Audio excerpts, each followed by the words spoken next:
Imagine a TV industry veteran who's not just surviving the wild world of broadcasting, but thriving by championing groundbreaking stories that push boundaries and captivate global audiences.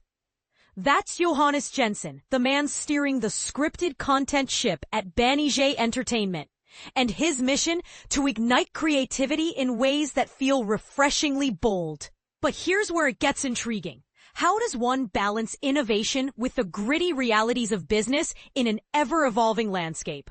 Stick around to discover the secrets behind Banijay's scripted empire and the controversies brewing in the world of premium TV. Johannes Jensen brings a wealth of experience from his deep roots in television production. He kicked off his career back in 1992, freelancing at the Swedish company Strix Television, where he eventually took on a pivotal role in crafting the original Swedish edition of the Survivor format, titled Expedition Robinson, for the public broadcaster SVT in 1997. This early foray into high-stakes reality TV laid the groundwork for his ascent. Over the years, Jensen climbed the ladder impressively. He led two prominent production labels, Jarowski and Yellow Bird, which have since merged into Jarowski Yellow Bird under the umbrella of Banijay Entertainment, a French-based giant known for hits like Survivor, Black Mirror, Peaky Blinders, MasterChef, and Big Brother. From his position as Banijay Nordic's head of scripted content, he received a significant promotion early this year, expanding his responsibilities to head of scripted business, now reporting directly to Chief Business Officer Frederick Baumery. In this expanded role, Jensen collaborates closely with Steve Matthews, the head of scripted creative, to bolster Banijay's expansive network of over 60 specialized labels across the globe. The company praises Jensen for his crucial contributions in elevating their scripted offerings, drawing on his strengths in co-production, which involves partnering with multiple entities to share resources and risks for larger projects, adapting to industry shifts, and guiding long-term strategic growth. For beginners wondering what co-production entails, think of it as a teamwork approach where producers from different countries or companies pool their talents and budgets to create something bigger than anyone could alone, like an international movie collaboration. As Jensen prepares for his inaugural MIPCOM, the major TV and content market event, since this new chapter, he's been deeply engaged. In conversation with THR, he describes his and Matthews' philosophy as nurturing rather than directing. We see ourselves not as the ones dictating the path or outlining the future for the labels, but as supporters of talent, creativity, and opportunities we believe in. He explains, we encourage people, labels, and creatives to operate autonomously. Steve, with his rich background from HBO and other creative hubs, dives into script development and writing sessions. Meanwhile, I bring the business acumen, crafting strategies, securing funding, and gauging global trends and demands. Together, we form a well-rounded team. This complementary dynamic ensures a holistic strategy, making complex decisions feel collaborative and inclusive. The results from the 60-plus labels spanning over 20 countries within Banijay are undeniable. In recent years, we've delivered more than 1,000 hours of scripted programming across over 100 projects, Jensen shares. That positioned us as Europe's top scripted production studio. And this is the part most people miss, the sheer scale of creativity that fuels such output, proving that quality storytelling can scale without sacrificing innovation. So, what drives Jensen and his team? Creativity always comes first for us, he emphasizes to THR. We're after daring. They also prioritize building intellectual property, IP, those valuable story worlds or characters that can be expanded into sequels, spin-offs, or merchandise for stability and growth.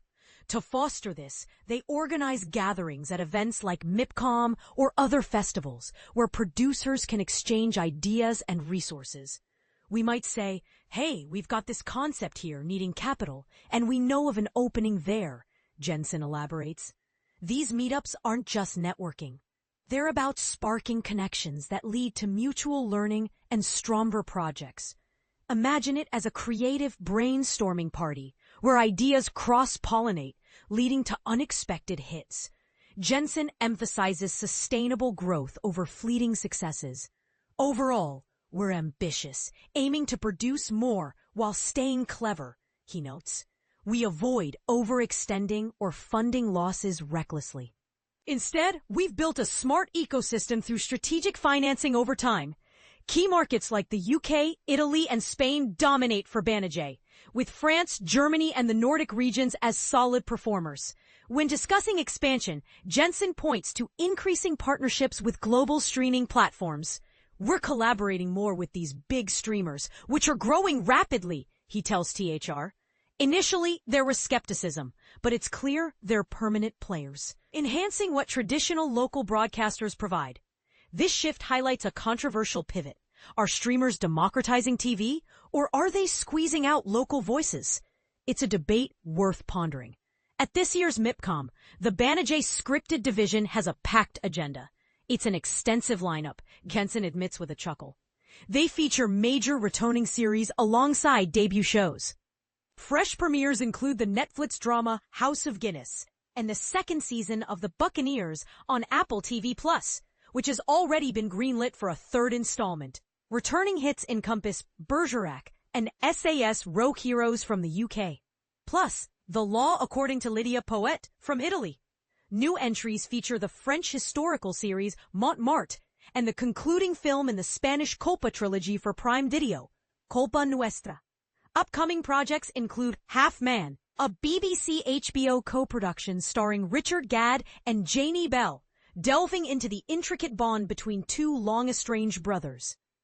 We boast robust English language series for both streamers and traditional networks, alongside numerous non-English programs, Jensen highlights. What unites them all, and I believe this strikes a chord universally, is their foundation in authentic local tales rather than manufactured global blockbusters. It's about thinking local but playing global.